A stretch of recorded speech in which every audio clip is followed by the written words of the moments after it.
Halo Liana, jadi gue Feli. Halo. Kegiatan gue sehari-hari ini biasa gue running perusahaan engineering, right? Jadi gue running perusahaan engineering ada 4 perusahaan di Kota Medan, Pekanbaru, Jakarta, dan Surabaya. Hmm. Nah, cuman uh, gue sendiri pernah ada bisnis sama kembaran gue. Kalau di TikTok namanya Felix Jul Hendry. Jadi dia bahas soal kesehatan dan kita itu pernah running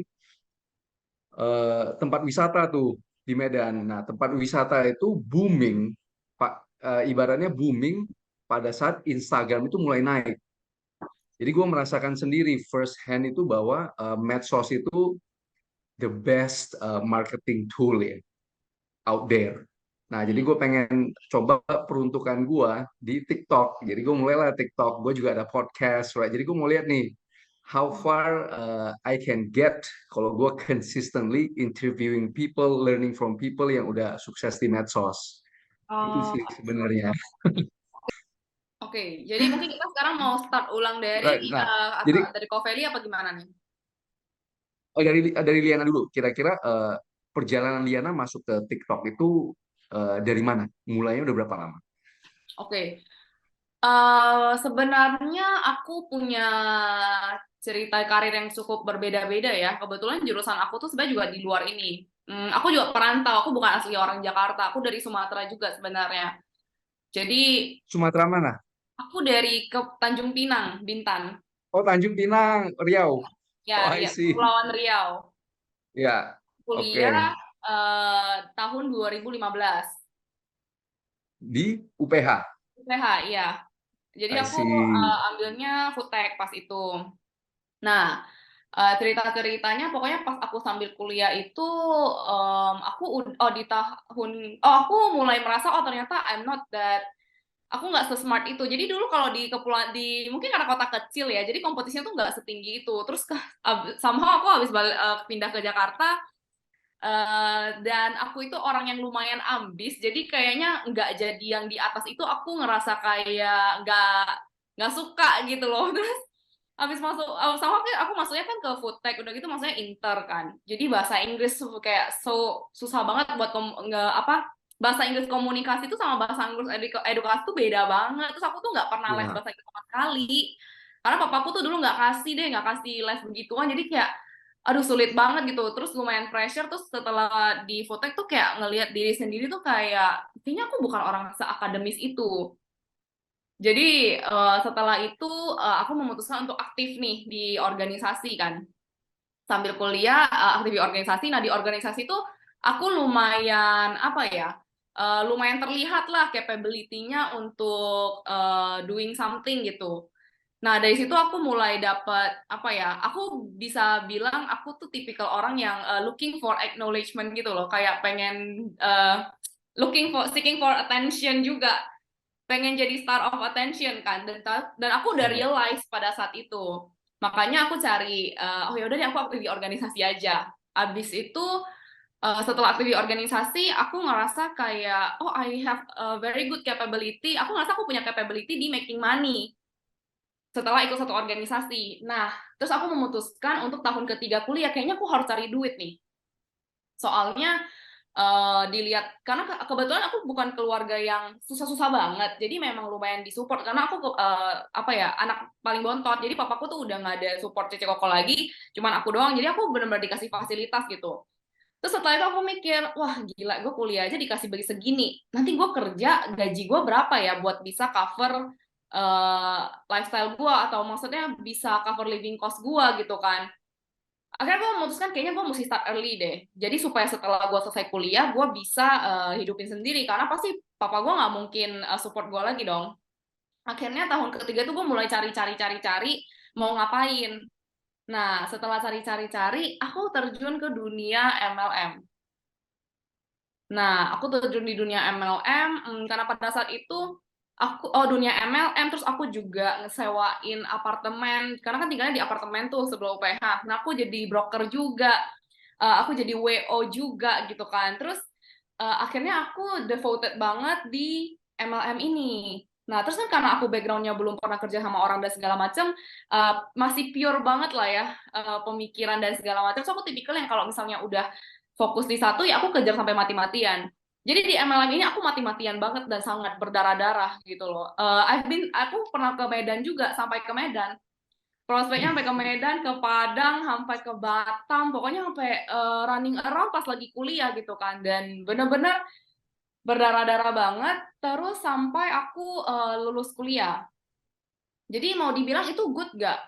Very good buat aku punya self development karena kebetulan mereka ada program-program kayak baca buku gitu kan. Jadi aku Oh, tuh bener-bener ikutin banget gitu loh, kayak setiap hari baca right, buku, bangun pagi, morning walk, kayak right. bener-bener habit aku tuh jadi belajarnya dari sana gitu. Tapi karena bisnis type of the business lah ya, beda banget gitu kan. Aku agak kesulitan, terus kayak ngerasa kayak stuck di sana, terus income-nya kan juga nggak tetap. Jadi akhirnya itu titik terpuruk aku sih. Jadi aku ngerasa kayak aduh, should I continue or not gitu loh. Karena udah aku bangun kayak 3 tahunan, ya 3 tahunan gitu lah. Aku harus decide gitu kan, mau lepasin apa enggak. Terus karena maksudnya komunitasnya sangat bagus lah ya, sangat positif. Tapi sama positif Ya, itu buat aku jadi toxic positivity. Jadi agak breakdown bang. Aku kayak gimana ya, kayak ngomong sendiri yes. gitu loh, bener-bener kayak aduh gila. I can't find myself pada saat itu. Nah, akhirnya setelah selesai lulus kuliah, kebetulan pacar aku, which is suami aku sekarang, itu punya usaha supplier bakery. Hmm. Jadi pada saat itu, pada saat ya titik jatuhnya aku, ya dia ajakin aku aja gitu loh. Maksudnya kalau nggak lu bantuin gua aja gitu kan. Makanya karena dia tahu aku adalah orang marketing, maksudnya aku nggak jurusan marketing, tapi kayaknya emang senang aja di situ. Ya, Makanya aku handle bantuin di bagian marketingnya. Oke,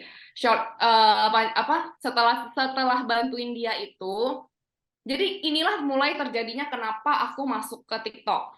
Jadi gini, aku kan jadi marketing, so aku juga sales kan. Biasanya kita small company aja lah gitu loh. Aku ya handle hampir semuanya. Aku mulai kayak nawarin ke orang, kayak kontak orang brand-brand gitu kan. Cuman mereka yang no respon gitu loh. Ya namanya juga sales kan. Dan right.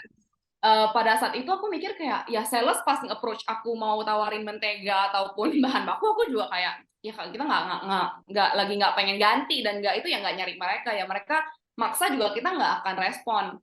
Terus akhirnya Hmm. aku mikir gila capek lah, udah capek dulu di MLM ketok pintu orang, sekarang capek lagi gitu kan, kayaknya ini gue nggak bisa deh, maksudnya kayak nggak bisa deh pakai cara yang sales lagi gitu loh. Terus akhirnya aku bantuin namanya Abang Bakery. Abang Bakery ini aku akhirnya bantu sampai punya website, punya TikTok, punya Instagram yang cukup aktif dan segala macam. Tapi tetap aja aku ngerasa kayaknya kurang. Aku pengen, karena namanya supplier kan kita marginnya lumayan tipis ya. Kan kita B2B mainnya, jadi harus cari Hmm. massive gitu. Jadi pada saat itu aku pikir kayaknya aku mesti cari klien yang udah punya cabang banyak. Nah, kebetulan kita tuh punya satu customer, which is kita punya top one customer itu, top one klien kita itu adalah dia jual kemitraan. Nah, dari situlah akhirnya aku baru mulai, oke, kayaknya gue di Indonesia, kalau misalnya gue mau punya good relation, maksudnya gue mau bangun relasi, dengan posisi gue nggak pernah kerja sama orang dan segala macam, gue kayaknya mesti terkenal. Gue mikirnya kayak gitu. Hmm. Kayaknya gue mesti jadi famous dulu deh, baru orang ngelihat gue gitu loh. Hmm. Pada saat gue tawarin sampel dengan Liana yang bukan siapa-siapa, dengan Liana yang sekarang, dengan punya numbers of followers, itu kan beda banget ya. Jadi pada Totally. iya makanya jadi pada saat itu akhirnya aku memutuskan kayaknya gue mesti terkenal deh, atau gue mesti punya sesuatu yang gue tuh bisa kasih klien gue tuh ekstra gitu. Makanya pada saat itu oke, ya udah deh mulai bikin konten di TikTok gitu kan. Karena pas itu TikTok masih wah jauh. Itu aku bikin kontennya pas lagi COVID juga. Karena kan aku nggak bisa ketemu klien kan, terus nggak bisa keluar, mostly cuma di rumah. Aku mulai starting bikin itu bulan berapa ya? Aku lupa sih, kayaknya pas COVID itu COVID itu 2018 kan? Hmm. 2018 apa Iya, 2019? 2019, 2019 2019, COVID. 19 nih. Ya Iya. berarti 2019 kayaknya pertengahan 2019 itu aku udah mulai bikin. Aku try beberapa konten, akhirnya viralnya itu di franchise kopi. Nah, dari situ baru aku benar-benar mendalami. Jadi mendalami kayak, oh ternyata marketnya itu banyak loh orang yang mau tahu tentang franchise. Nah, dari situ akhirnya aku memutuskan, oke, aku akan perbanyak dan fokus di konten-konten franchise ini. Nah, tujuannya sebenarnya adalah funnel ke Abang Bakery. Hmm. Tujuan awal aku nggak ada kepikiran kayak akan menjadi full time content creator seperti sekarang, tapi dulunya tuh benar-benar cuman kayak oke, mau funnel in bisnis apa suamiku yang ini. Habis itu ya udah akhirnya jalan-jalan terus, tapi ya sempat stop juga karena kan aku tetap masih ngebantuin Abang Bakery kan. Jadi kayak 9 to 5 aku kerja, malamnya aku baru makeup, baru bikin konten everyday gitu loh. Terus kayak pernah di satu titik tuh kayak aduh udah mulai capek, tapi ya udah seminggu misalnya dari yang harusnya 1 hari 2, jadi misalnya 1 minggu jadi 4 atau 5 gitu. Terus pernah stop juga sih sebulan sampai akhirnya itu aku berjalan kayak hampir 1 tahun deh, apa setengah tahun ya, bulan Februari seingat aku baru mulai Februari 2020 baru kayak mulai naik lagi gitu. Tiba-tiba ada satu, oh jadi Hmm. tapi during the process itu aku memang belajar sama one of our client mengenai sistem kemitraan ini. Jadi aku bilang aku mau benar-benar terjun, maksudnya nggak mau cuman nguap-nguap ngomongin kemitraan doang ataupun franchise gitu kan. Aku mau experience sendiri. Akhirnya aku ajak my husband buat kerjasama dengan our client, kita ambil master kemitraannya di 2 kota, di Bekasi sama di Tangerang. Nah, dari Hmm. situ kita benar-benar juga pelajari, oh ternyata kemitraan itu kayak gini. Dia bukan franchise sih, dia lebih ke kemitraan, terus dia middle low market, kayak gerobakan gitulah. Nah, dari situ akhirnya aku bikinlah konten mengenai brand ini. Nah, di bulan Februari ya kalau nggak salah, pas aku lagi pulang ke Tanjung Pinang itu tiba-tiba viral sampai satu malam itu 600.000 sampai 1 M. Dan itu funnelnya sampai chatnya itu 300-an yang nanyain Wow. kemitraan ini. Satu malam doang. Dari situ aku baru tahu, oh ternyata aku se-powerful itu ya. Because I don't expect funnel yang Iya. masa viral itu kan nggak berarti akan funnel. Nah, di situ aku baru tahu, oh ternyata aku punya funnel rate setinggi itu. Karena ternyata hampir setahun membangun branding, membahas kemitraan ini membuat mereka ngerasa I was an expert gitu. Iya. Nah, tapi at the same time karena seperti itu aku jadi makin takut. Nah, akhirnya aku mulai lagi ambil kemitraan. Tapi memang aku demen sama produknya dan perhitungannya juga oke. Aku mikir aku harus mulai keluarin modal untuk try buat bener-bener experience sendiri. Jadi aku bisa sharing lagi ke orang-orang kalau misalnya pas ambil tuh, oh mesti apa yang mesti Ya. diperhatikan, kurangannya apa, kayak gitu. Gitu, jadi ceritanya sampai akhirnya Oh. kenapa bisa continuously bikinnya, nggak taunya jadi banyak banget kan yang nyariin gitu kan. Terus ternyata bisa ngebantu banyak brand-brand yang middle low yang sebenarnya secara produk dia sangat-sangat bagus, tapi orang nggak tahu aja gitu loh. Kayak gitu. Gaungnya kurang, marketingnya kurang, Iya. right? Kok yang middle low, oh I see. Tapi karena pas Dan COVID itu market middle low itu nggak goyang, jadi klien kita yang gerobak ini tuh bener-bener malah naik. Jadi kayak it's a good oh thing kan. Maksudnya pas COVID tuh mereka punya mitra-mitra tuh yang paling yang survive terus. Dan malah naik karena kan pas itu mall tutup ya. Jadi mereka nggak punya hiburan, konsumsinya itu ya yang kaki lima ya, gitu. right. Nah, kalau platform Franchisepedia sendiri, eh, selain sharing informasi, apakah ada partner dengan master franchise atau master franchise owner? Oke, jadi pertama itu kan sebenarnya aku bikin konten itu kan cuma Lian aja, nggak ada Franchisepedia. Franchisepedia itu Hmm. baru mulai, sebenarnya ini lebih ke kayak gini sih. Dulu pada saat awal-awal itu aku udah mulai kayak mikir, oh ini personal sekali, sulit untuk aku nggak ada yang bisa aku delegasiin. Kalau misalnya aku terus pakai nama Liana. Jadi aku pikir kayak oke, aku bikin Franchisepedia ini sebenarnya buat exit plan. Kalau misalnya let's say one day gue nggak ada gitu ya, kan amit-amit lah ya, gue nggak tahu gitu. Atau mungkin Ya, aku harus berkeluarga atau mungkin harus hamil, nggak bisa produktif lagi pas segala ya, macam. at least ada something yang tetap aku udah bangun tapi bisa aku delegasiin gitu loh ke orang. Right. Makanya aku bangun sih media dengan nama Franchisepedia ini. Nah, terus di luar itu juga karena aku lebih ke mikirnya kayak gini sih, gimana aku naikin rate card-nya aku, tapi orang itu nggak merasa terlalu mahal. Jadi gini, karena konten aku itu sebenarnya cukup niche kan, maksudnya nggak banyak yang ngomongin soal benar-benar fokus di kemitraan dan franchise, dan basically kita reject klien-klien yang memang tidak punya hubungan, misalnya kayak produk dia mau endorse apa ya, fiber drink ataupun kolagen drink, kalau produk aja kita Hmm. nggak pernah terima gitu loh, kecuali lu mau soft sell oke. Tapi pun kita juga sering tolong sih, kayak pengurus pengurus badan gitu juga kita tolong. Jadi aku pikir kayaknya terus konten-konten aku juga orang nggak bisa, yang beda sama F&B, beda dengan food blogger ya. Food blogger kan kayak, oh lu buka restoran aja pasti orang mau endorse lu dong, sedangkan gua itu nggak bisa, karena punya gua itu niche banget, gua ngomongin bisnis, Iya. klien gua kan sangat sedikit, terbatas. Mau nggak mau gue mesti punya rate card yang lebih tinggi karena namanya kan supply and demand. Apalagi gue Right. bahas bisnis general. Ada orang yang bahas bisnis general, bisnis apapun dia bisa tawarin. Sedangkan gue terlalu niche banget lah, istilahnya benar-benar expertnya tuh bahasanya orang pandangnya brandingnya itu di franchise dan kemitraan. Jadi gue pikir kayak oke, gue mesti naikin rate card, tapi gimana caranya ya supaya pas itu kan, karena gue belum centang biru, terus followers gue juga masih 200 ya, pas 100.000 lupa deh. Gue pikir kayak gimana caranya gue bisa naikin rate card dengan harga yang tinggi tapi terlihat murah. Jadi di gua sebagai content creator, gue juga ada bikin marketing sendiri. Maksudnya kayak Ya. paket-paket yang gua tawarin itu gimana supaya orang brand itu ngelihatnya kayak, oh ini tuh murah loh karena udah dapat ini banyak banget kan, Franchisepedia, Instagram, story, highlight, feed, segala macam, terus plus website gitu loh. Dan Oh, I see. ya, jadi Franchisepedia ini sebenarnya jadinya jadi satu website. Nah, cuman kalau Right.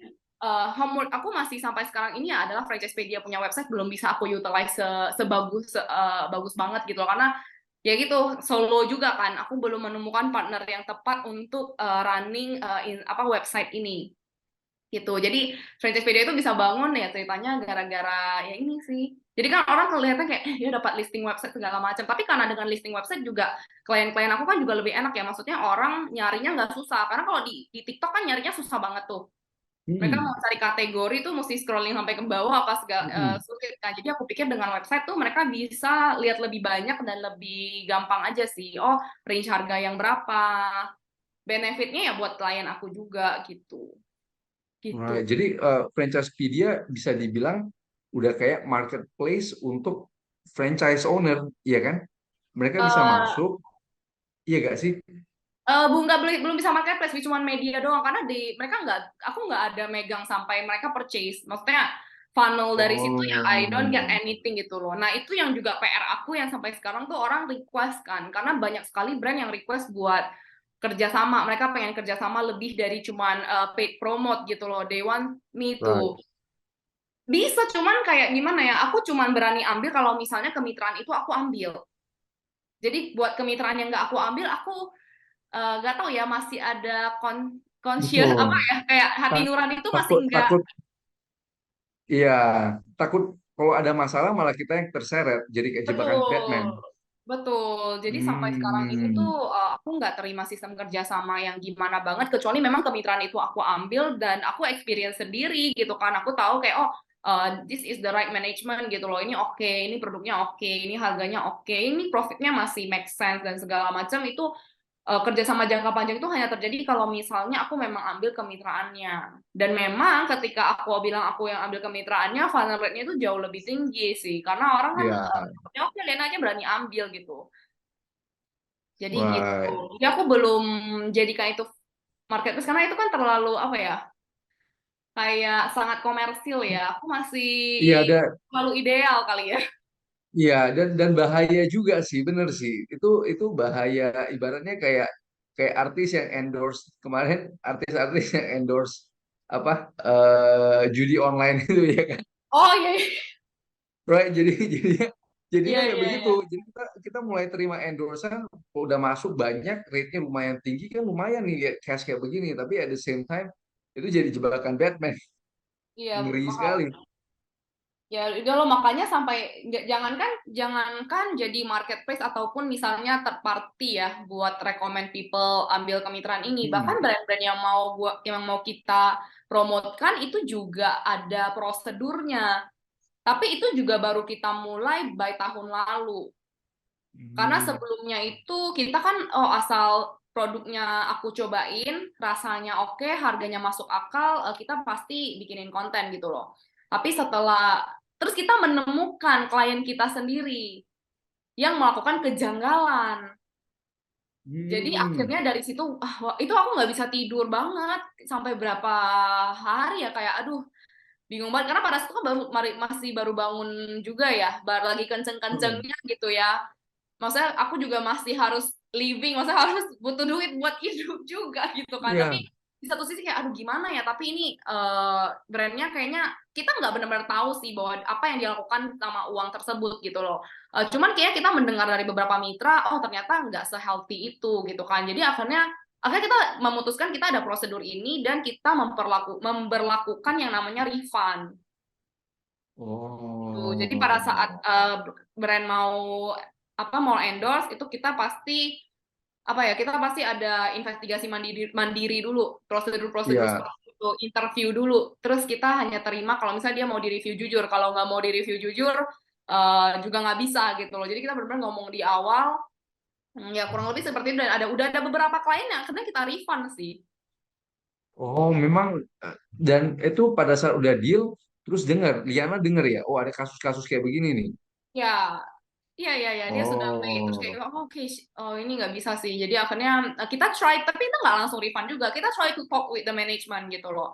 We try to find the answer gitu kan, kayak kita Ya. interview, tapi ternyata mereka bilang, oh ini confidential, mereka nggak bisa show. Oh oke, ini berarti udah kelihatan dong. Lu juga Iya, nggak mau udah transparan kan. ke gua gitu kan? Lu nggak mau transparan ke gue ya, sorry lah, gue juga nggak bisa gitu. Akhirnya ya mereka juga don't Hmm. mind buat kita refund, ya udah kan kita refund. Terus ada yang kita refund karena dia nggak mau di spill jujur kalau dia masih baru. Oh, ya sebenarnya nggak apa-apa kan. Kenapa? Maksudnya yang kasus-kasus kayak begini banyak nggak? Maksudnya Liana temuin Hmm, kasus franchise kayak begini. banyak sih enggak, tapi itu awal-awal lah. Jadi kita belajar juga dari awal. Jadi sebelum kita terima ya kita benar-benar state clearly dulu. Kalau sebelumnya mungkin mereka cuma sekilas, mereka nggak benar-benar stay it clear kan. Terus ada yang kita udah sampai meeting, udah skripnya jadi, dia baru bilang dia nggak mau. Wah, Oh. itu udah takes like udah berapa hari punya project, akhirnya aku tetap refund. Nah, tapi dari itu jadi belajar kan. Oke, kalau misalnya dia nggak mau di review jujur ya kita nggak balikin 100%. Misalnya kalau udah proses sampai meeting, script udah jadi, you bilang you nggak mau gua review jujur ya kita Iya, berapa persen gitu loh. Gue tetap harus ambil karena gue udah spend waktu gue waktu, buat buat right. buat interview, karena interview meeting satu brand itu bisa 2 jam, bisa 1 sampai 2 jam juga. Kita benar-benar ada list pertanyaan, kita minta dia spill bisa seberapa jauh. Kalau misalnya lu bisa spill penjualan lu lebih bagus lagi gitu kan. Tapi kita nggak maksa, terus kita juga ngitungin HPP. Kita benar-benar mintain salah satu contoh HPP bahwa kalian benar-benar ada hitung HPP atau enggak. Terus kita ngelemparin ke tim yang tahu tentang produk gitu kan. Ini harga harga harga bahan baku dia masuk akal apa enggak nih, Masuk atau akal jangan-jangan enggak? cuma ya kita lemparin ke tim yang finance yang bisa ngitung ke lapangan. Terus ada tim yang juga interview mitra. Jadi kita misalnya by Instagram DM, kalau misalnya ada Instagram, kalau enggak ya udah kita cari di Google. Jadi si brand itu pun juga nggak tahu Hmm. siapa yang kita tanya, cabang yang mana yang kita tanya, mereka nggak tahu gitu. Hmm. Nah, pengalaman Liana, kalau misalnya nih, gue pengen bikin franchise. Nah, apa salah satu, maksudnya poin penting yang kita sebagai orang yang pengen beli franchise harus tahu itu dari mana? Maksudnya kita taunya bahwa oh ini boleh nih, ini nggak boleh nih. Liana Wah, ada tips kalau nggak? kalau kayak gitu sih another sesi ya. Biasa ini aku bahasnya di satu seminar. Oh, Di I satu see, I seminar baru see. kayak benar-benar bahas detail gitu. Tapi kalau misalnya secara roughly ya yang bisa aku simpulkan, hmm, aku bakalan state clearly, tapi sebenarnya di konten-konten aku juga sering kasih info lah gitu loh, kalau misalnya jangan pernah mikir bisnis franchise itu adalah bisnis yang pasti 100% sukses juga gitu. Ya namanya bisnis kan pasti ada kegagalan ya. Lu mau jualan online juga pasti Iya. gagal gitu loh. Cuman resikonya kan beda-beda aja. Modalnya beda ya tingkat resikonya juga berbeda. Di franchise ini Hmm. kalau ditanyain apa sih yang harus diperhatikan ya lumayan banyak ya, mulai dari produk, mulai dari harga, mulai dari lokasi, terus manajemen, gimana cara tahu manajemen. Sebenarnya manajemen itu paling gampangnya adalah ya kita nanyain ke mitra, existing mitranya, maksudnya nyamperin, nanyain ownernya siapa, atau nongkrongin lah gitu loh, tanyain ke, Hmm. paling amannya itu adalah tanya existing mitra sih gitu. Tapi Hmm. nggak bisa cuma satu, karena kan bisa jadi kadang yang salah itu bukan brandnya tapi mitranya aja yang memang nggak serius gitu loh. Turns out ya the business Iya. doesn't going well gitu, jadi bukan berarti semuanya pasti gara-gara brand juga. Terus lokasi, dan Hmm. itu tuh correlate banget sih. Jadi kalau di konten aku juga selalu bilang, oh harga sama rasa produk sama lokasi itu bukan faktor-faktor yang terpisah, faktor-faktor yang saling berhubungan gitu loh. Iya, right. Jadi kan Basically kadang kayak, kalau iya sih, make sense sih. Kadang oke, orang-orang di Jakarta Barat bisa jadi punya selera berbeda dari orang-orang di Jakarta Selatan, right? Punya buying power, punya taste yang berbeda, right, right, right. sama dengan kita Dan doing bisnis lah ya, maksudnya doing bisnis retail right. kan maksudnya juga kayak gitu, hukumnya tuh nggak pernah berubah sih ya itu juga gitu. Cuman di F&B ini sebenarnya franchise itu nggak cuma F&B, cuman memang lebih banyak supply-nya itu F&B, dan di mana juga lebih baik di F&B karena lebih mudah kan, lebih mudah untuk mulai gitu loh, dan modalnya juga Mm, lebih terjangkau. Cuman ya karena itu bisa dikatakan dunia F&B itu kompetisinya jadi gede tinggi aja sih. mm. Gua ada pertanyaan ini, pertanyaan apa yang sedikit sedikit sedikit soal soal ini. Gak tahu Liana kalau mau jawab silakan, kalau enggak it's okay. Soal mixue yang lagi heboh. Oh, Menurut oke. Liana tuh make sense atau enggak? Ini something yang benar-benar gak ada yang bisa prediksi karena sebenarnya make sense di sini maksudnya apa nih? Penjualannya kah? Enggak, kalau gue mau beli franchise-nya Mixway, soalnya gue lihat ada breakdown-nya franchise Mixway. Bagi gue itu gak make sense, tapi bagi Liana yang main di franchise, apakah itu make sense? Oke, ini ada berbagai breakdown ya. Maksudnya kita ngomongin oke based on dia punya perhitungan atau benar-benar terjadi di lapangan. Tapi aku yakin Misha itu kenapa bisa serame ini dan kenapa banyak yang berani ambil itu pasti karena mouth to mouth juga. Karena dia sama sekali nggak ada marketing. Jadi aku yakin dia pasti karena ada mitra yang untungnya gede, ngomong ke temannya, temannya jadinya pasti mau buka. Udah pasti, karena untuk modal seperti itu, Hmm, buka secara masif itu pasti tidak semudah itu untuk meyakinkan orang dengan mereka zero marketingnya. Karena aku yakin itu I pasti powernya see. tuh, menurut aku sih dari mulut ke mulut. Sama dengan kopi, mungkin aku nggak sebut brand ya, kopi kopi yang sekarang tuh lagi banyak banget dan dia itu franchise. Dulu tuh dia booming 2016 sampai 2017, itu juga karena dari mau tuh mau, jadi satu mitra BEP berapa bulan langsung ke sharing ke saudara apa segala Oh. macam, jadi pasti tertarik, itu jadi jauh lebih cepat. Lu nggak punya 100 juta pun lu cari sampai lu bisa buka karena lu udah lihat nih orang udah berhasil nih gitu loh. Nah, niche itu bisa Hmm, terjadi menurut aku karena itu kenapa masifnya kenapa orang begitu yakin untuk buka. Nah, terus kalau ditanyain breakdown keuntungannya, oke. Basically niche sebelum menjamur seperti ini, aku tuh udah pernah bikin kontennya. Dan itu tuh dia masih belum seheboh ini, dia masih di area cuman Bandung. Nah, aku tuh taunya dari netizen. Mereka tuh nanyain brand ini terus kebetulan ada di pick. Dan itu tuh masih belum serame sekarang, belum serame. Pokoknya pas aku nanyain tuh belum viral banget lah. Akhirnya aku nanya, aku cobain dulu produknya, aku lihat harganya, harganya masuk, harganya memang masuk, tapi ini brandingnya aneh banget. Gue bilang, gila ini Cina banget ya, tapi brandingnya bisa nggak ya? Kayak brandingnya gue agak ragu sih kalau mau ngomongin soal branding ya. Itu my first impression pada saat aku cobain Miche itu. Akhirnya kita abis aku udah cobain, aku udah record semua kontennya, aku DM lah tim kita gitu loh buat nanyain harga franchise-nya gitu dan segala macam. Sebenarnya Miche itu ya kalau ditanyain dia sebenarnya harga franchise-nya nggak naiknya tuh kayak di Indonesia. Kalau franchise di Indonesia, kalau lu udah kayak si Misha itu dia bisa brand fee aja tuh bisa ngambil lu sampai ratusan juta loh. Misha tuh enggak. Sebenarnya mereka tidak pernah mengambil brand fee terlalu tinggi. Increase-nya itu sangat, menurut aku sangat kecil ya. Dan mereka kan ada deposit. Yang bikin mereka mahal dan modalnya gede, itu adalah dari peralatannya mereka sendiri. Jadi dulu tuh mungkin kita ada perbandingannya sih. Nanti cuma aku lupa deh tim aku yang pegang. Tapi aku pernah bikin konten. Konten itu aku ngebahasnya jadi kayak perbandingan Misha dari tahun berapa ke tahun berapa gitu. Kenaikannya kalau nggak salah cuman di apa ya, cuman di bagian peralatan. Harga brand fee, Hmm. manajemen fee-nya sama itunya nggak terlalu tinggi sih, kayak cuman 10 apa 20 gitu. Atau memang nggak pernah naik. Nah, cuman di peralatannya itu. Mungkin yang dulunya satu mesin, sekarang jadi dua mesin. Atau mereka naikin. Kayak yang gedenya sih di mesin. Kalau nggak salah tuh 70 juta. Tapi aku benar-benar lupa deh breakdown-nya. Jadi kenaikan Ya, dia itu terjadi karena mesin-mesinnya yang dia naik. Nggak tahu mesin yang dia naikin harganya atau memang mesinnya ditambahin. Nah, terus kan yang right. bikin sampai modalnya bisa 1 M itu kan karena setup-nya. Jadi dulu itu buat renovasi nggak harus sama mereka. Sekarang renovasi sama mereka. Tapi kayaknya ada beberapa yang enggak Hmm. juga. Nah, itu juga I'm not sure sih. Kayak gitu. Hmm. Dulu tuh bebas. Akhirnya aku ada Right, tim right. juga karena kita ada ketemu mitranya. Gitu. Jadi kalau ditanyain terus kenapa mereka modalnya segede itu ya karena itu mereka renovasinya mereka ambil sendiri terus mesinnya itu yang mahal. Mesin yang Ya. mahal itu adalah mesin es krim sama mesin es batu. Jadi es batu mereka tuh produksi sendiri dari air, Hmm. air filtration. Jadi kayak Ya, filter jadi kan sudah sangat mahal kan. Jadi right, mereka itu bikin right. es sendiri, nah yang mahal tuh setahu aku adalah mesin es batunya itu.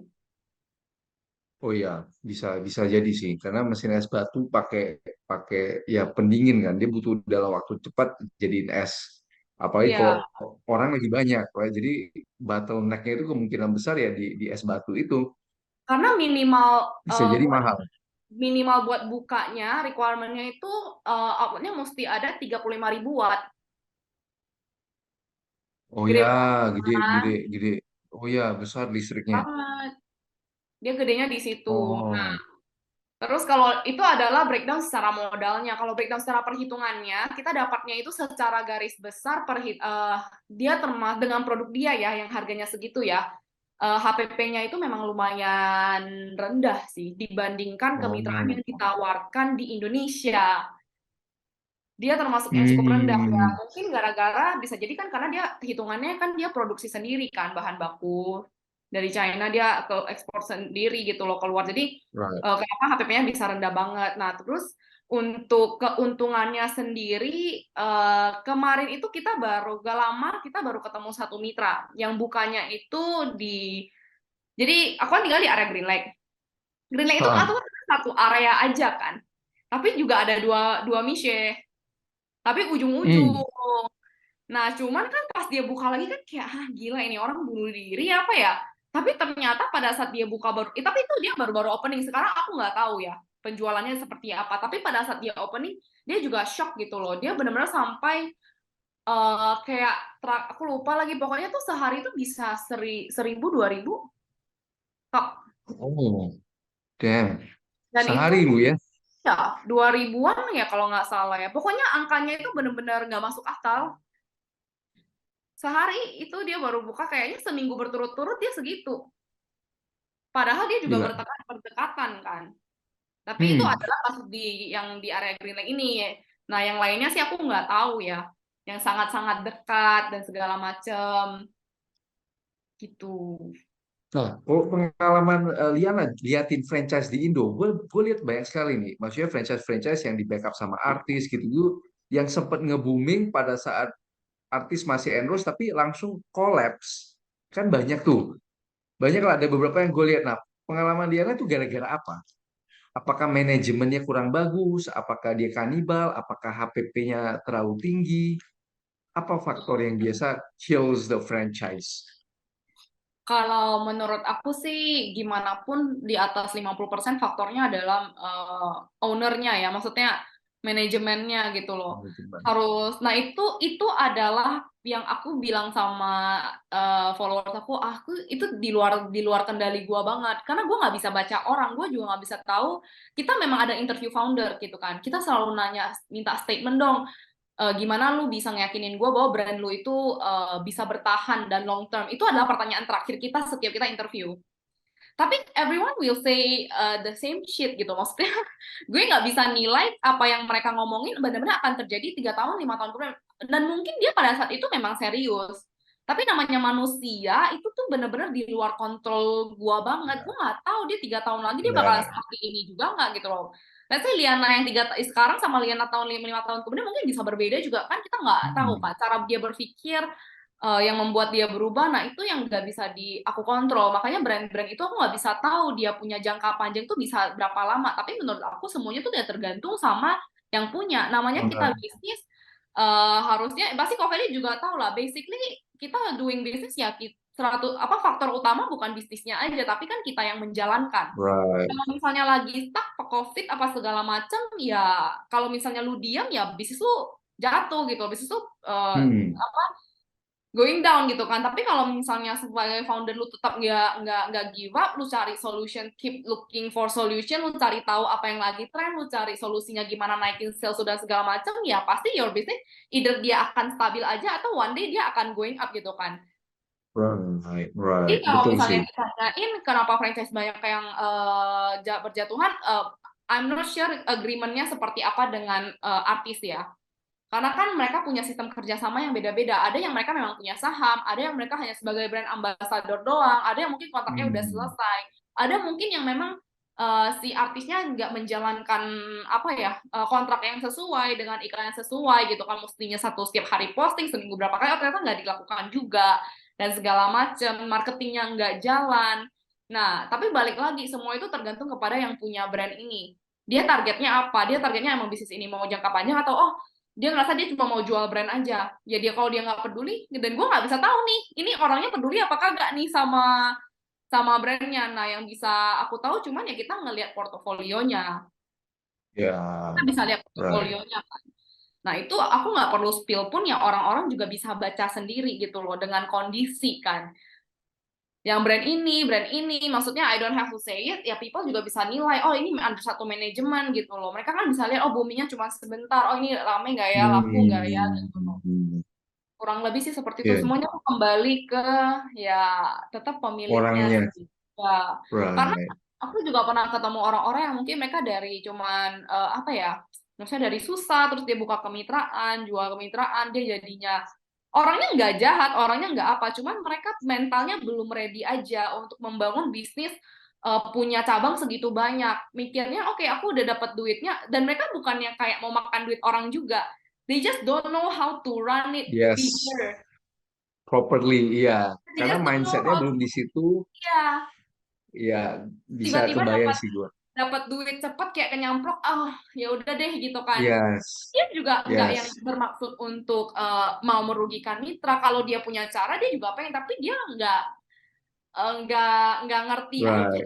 gitu loh, karena banyak yang terjadi kan seperti itu, mereka going big pada saat kondisi mereka belum ready gitu Gimana viral aja gitu. Viral ya. kayak menang lotre, so much money coming in, bingung sendiri uangnya gitu banyak. Gue Iya, nggak tahu iya, mau iya. muter geng gimana. Iya, iya kan, dan itu kan tergantung kepada mental mereka ya. Kan ada yang dapat duit, oke, Yes. mereka spend beli mobil, something yang bangun rumah, beli rumah gitu ya, beli Right. aset yang nggak Right. bisa diputar lagi. Harusnya kan kita ngomongin bisnis kan, ya udah duit lu dapat ya lu running di Yes. manajemen Cash lu flow.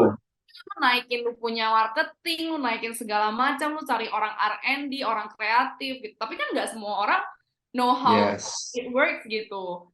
Ya. Dan itu benar-benar di luar Itu, kendali gua sih. Buat nah, itu nge-review foundernya.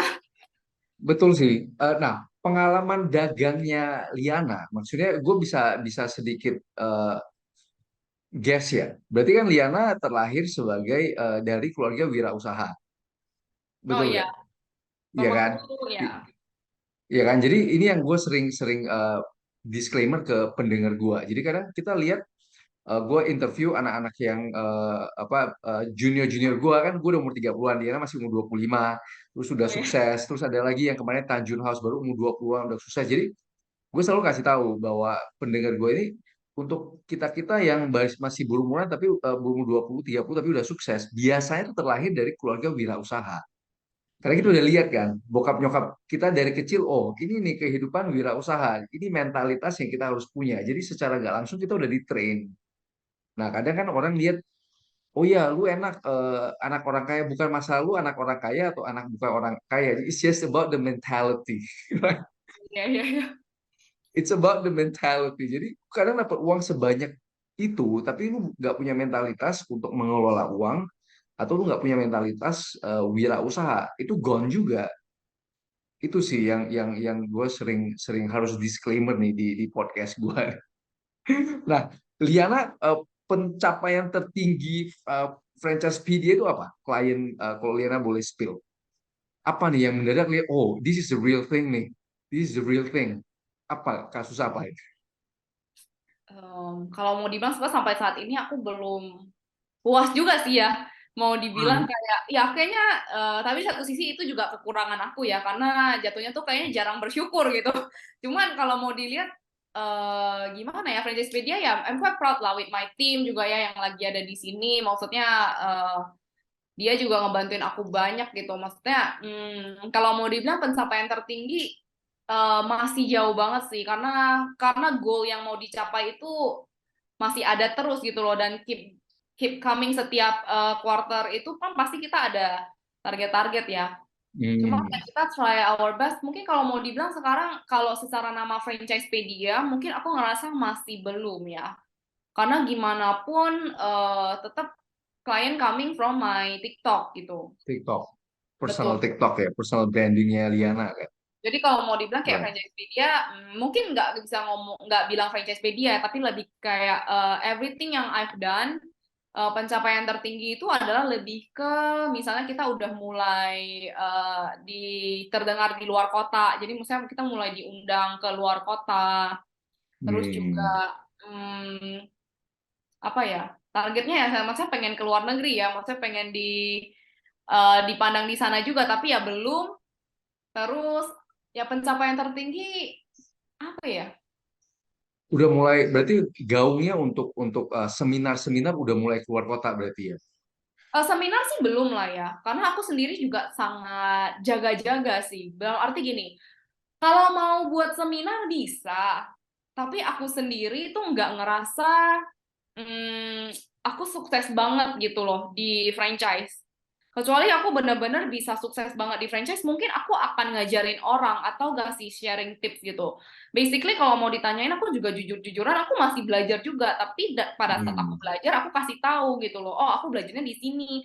Maksudnya setelah aku habis ambil kemitraannya, aku belajarnya apa, aku akan sharingkan gitu. Tapi kalau mau dibilang aku expert banget tuh belum banget. Cuman kalau mau ngomong aja Yes. bisa kali ya. Kan semua orang kan sekarang kayak ya mau sharing aja Iya, bisa, mau jadi pembicara juga right, bisa gitu loh kan. Aku right, juga right. bilang aku bisa, cuman aku nggak belum mau aja sih karena Yes. menurut aku tetap harus ada pembuktian gitu loh. Pembuktian dalam Oh, arti sesuatu nice. yang memang kita jalankan, yang memang kita lakukan dan kita berhasil. If you Hmm. ask me about making content on TikTok, okay, you can. Aku bisa berani buat sharing tentang itu karena aku menunjukkan keberhasilan dari sana. Gimana cara membrandingkan sampai di titik ini dengan sampai ada Franchisepedia dan segala macam gitu. Oke, itu aku oke banget untuk sharing kan. Tapi if you ask me kayak, oh gimana, boleh nggak seminarnya mengenai kayak sukses di Mrs. Franchise, aku sampai bilang, oh sorry, aku nggak akan mau ngomong kalau misalnya lu bikin title kayak gitu aja, gue nggak mau. Ya, ya, betul sih. Betul Jadi sih. Karena itu bisa backfire juga. ya, Iya, jadi bisa aku masih backfire. masih belum merasa kayak aku seberkualitas itu ya kalau misalnya mau bahas franchise. Aku mungkin bisa ngomong based on my experience.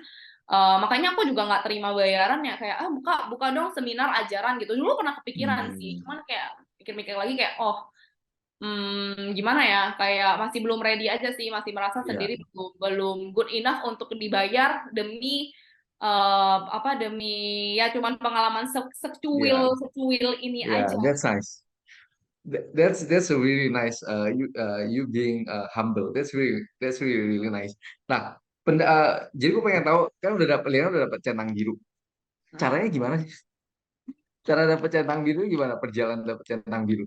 Oke, perjalanan Centang Biru ya itu bermain bersama TikTok sih ya, karena kan Centang Biru itu adalah salah satu target. Jadi sekarang tuh kita lagi targetin Franchisepedia itu jadi Centang Biru.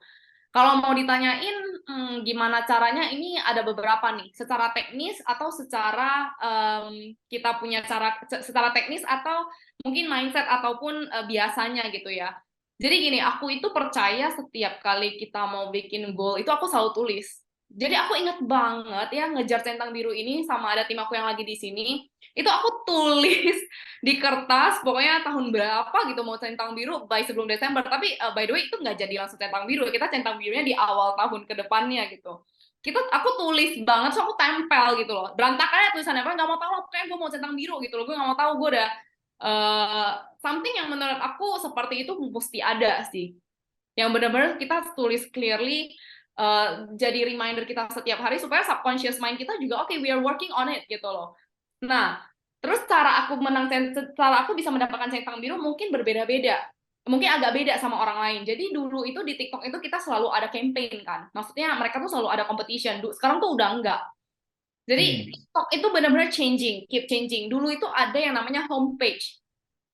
Sekarang sudah dirajalela ya oleh TikTok Shop, gimana pun mereka duitnya gitu ya. Aku udah tahu gitu loh, Hmm. karena dulu tuh masih ada benar-benar fokusnya tuh cuma konten doang. Di TikTok tuh ada homepage. Nah, homepage itu selalu ada banner tuh selalu ada competition. Setiap season itu setiap bulan tuh ada competition yang berbeda-beda. Nah, menangnya juga beda-beda. Ada yang menangnya uang, ada yang juaranya itu bisa dapat centang biru. Nah, Hmm. biasanya centang biru itu menang karena dari keviralan. Jadi kayak mereka tuh menilai dari konten, kayak misalnya mereka bikin satu kategori, terus lu bikin konten. Lu ikut competition, konten yang paling viral itu biasa orangnya itu bisa dapat centang biru. Nah, tapi Hmm. di aku kebetulan dapat itu aku selalu kejar, aku selalu nggak bisa dapat. Nggak dapat lah, karena ya gimana ya, konten gue kan bukan konten yang apa ya, maksudnya pasti konten yang niche banget kan. Buat Iya. viral itu nggak Harusnya seperti. alay. Iya, iya, iya, iya. Jadi kayak aduh, tapi nggak pernah give up. Jadi kita ya udahlah, gue nggak bodo amat, ikut aja terus. Sampai ada satu hari ada satu campaign tuh keluar. Jadi campaign, karena gua itu hitungannya adalah kategori edukasi. Kita di TikTok Hmm. itu ada grup lah gitu loh, sesama edukator. Ya jadi sesama content creator yang apa, setiap grup lah tuh ada. Nah, biasanya tuh di grup itu dulu sih, sekarang juga udah nggak gitu aktif ya. Dulu tuh lebih aktif ada campaign-campaign. Jadi buat mengaktifkan kita para content creator itu buat bikin konten terus. Nah, dia ada topik-topik lain. Nah, pada saat itu tuh ada competition. Nah, tapi competitionnya ini penilaiannya akhirnya tidak berdasarkan angka view, tapi berdasarkan Hmm. quality of the content, quality of the video. Nah, dari situ itu 5 mission ya kalau nggak salah. Dari 5 mission itu yang menang paling banyak mission yang dapat centang biru. Nah, di situ Oh. aku dapatnya. Oh, I see. Berarti harus ngejar bener-bener serius ya. Bener-bener Liana itu bener-bener serius. Oke, gue mau dapet centang biru, gue tulis gede-gede dan setiap ada kompetisi, setiap ada itu just go for it. Iya, kita Gitu go ya, for Ray? it. Itu kalau misalnya udah ada lomba campaign Centang Biru tuh, tim aku yang lagi di sini juga udah deh, itu udah bener kayak intens banget, produksinya juga udah aku intens, editingnya juga intens, tapi di satu sisi kan kita juga mesti kelarin klien punya ya.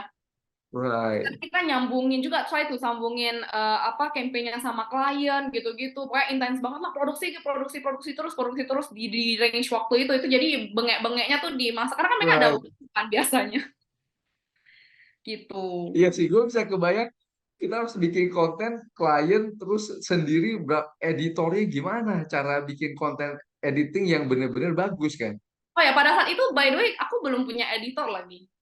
sendiri. Berdua. Jadi aku sama ya tim aku yang sekarang ini, dia yang ikutin aku banget sih. Oh damn, amazing, amazing. Dari yang nggak ngerti pakai Damn. editan, sekarang dia editnya jadi jauh lebih bagus daripada aku. Terus sekarang kita memang memang lagi memang practice makes better sih. ya, sekarang kita lagi ya cari orang lagi yang bisa bisa bisa belajar, nanti ya kita delegasiin lagi gitu loh. Oke, standar Hmm. kita seperti ini ya. Sekarang lagi di tahap kita lagi ajarin tim-tim sih supaya Oke. bisa ya bisa edit, bisa segala macam. Cuman sampai sekarang sih still Production. masih on gitu. Hmm. Nah, ini udah mau jam 9 ya, nak. Jadi kita sebisa mungkin nggak memakan waktu apa narasumber kita, right? Jadi pesan Liana untuk pendengar itu apa? Hmm, pesan untuk pendengar ya. Lebih Apa ke atau pendengarnya biasanya apa? Anak muda ya? biasa sih kalau gue lihat range-nya gue ya itu male kayak laki-laki umur 18 sampai 34. Itu Hmm. range di podcastnya gue. Cuman di TikTok gue female lebih banyak. Oh, Female di TikTok gue itu 54%, range dari 18 kalau nggak salah ya. TikTok ada gak ya? Ada umur gak ya? Gue lupa. Tapi di Spotify itu ada nggak ada umur. Kalau di nggak ada Spotify umur Pak. laki-laki 18 sampai 34. Kalau di eh, TikTok campur sih 54 cewek 46 laki tapi range-nya ya gue bilang range-nya mirip-mirip lah. Oke. Hmm, Pesan ya. Aku sebenarnya nggak terlalu banyak siapin pesan apa-apa sih ya, karena hari ini kan topik kita lumayan range ya, dari personal sampai right. konten juga kita ngebahas.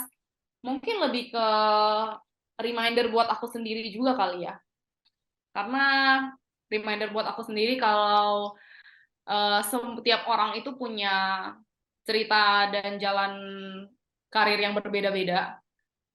Kadang ada yang mereka sukses in 20, ada yang 25, ada yang 30, ya, ada yang ya 50 juga baru menikmati hidup, cuman ya there's nothing wrong with it gitu loh.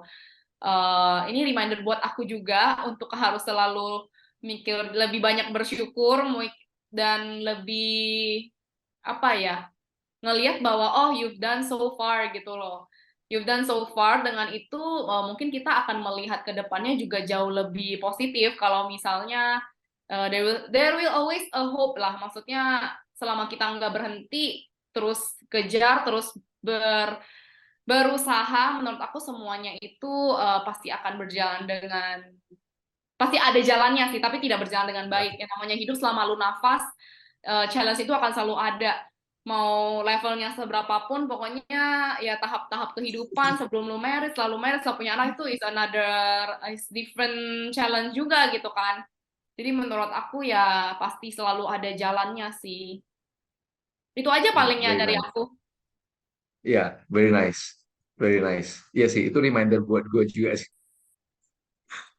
Ya Very karena nice. kadang kadang ngerasa Ya, kayak aduh udah segini, aduh belum kerjanya, aduh masih cuman segini gitu loh. Apalagi kalau right, misalnya kita punya target-target tertentu kan kayaknya rasanya capek apa kejarnya nggak habis-habis gitu ya. right. Betul sih. Totally agree, totally agree. Anyway, thank you, Liana, for your time. Really appreciate it.